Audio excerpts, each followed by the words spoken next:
Good morning, brothers and sisters. Matthew 13, verses 24 through 30 says, "The kingdom of heaven may be compared to a man who sowed good seed in his field. But while his men were sleeping, his enemy came and sowed tares among the wheat, and went away.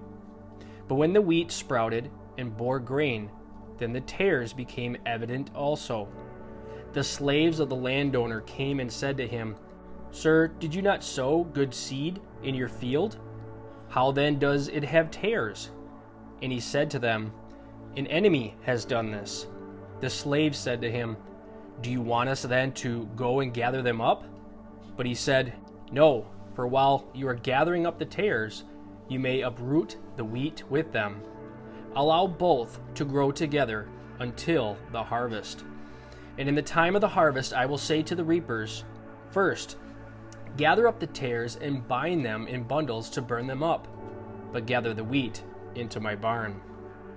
Throughout redemptive history, our Lord has planted believers, good seed, in the world as his witnesses, to be faithful to him, become fruitful plants of righteousness, and reflect his will before a corrupt world. The tares, by contrast, are the children of Satan, unbelievers spread throughout the world until they thoroughly outnumber the wheat by a large margin.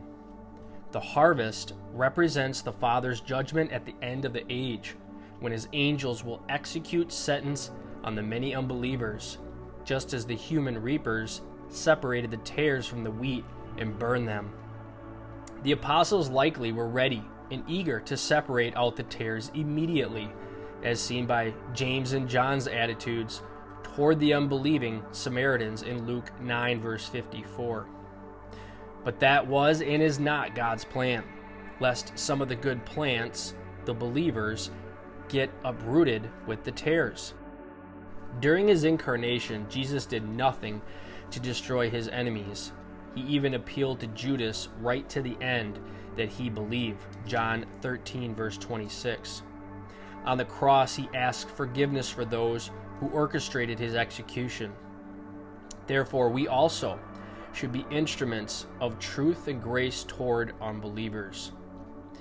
This is not the age of God's judgment, not in the church age, but rather the age for evangelism. What does this mean concerning the way we are called to perform ministry in this generation?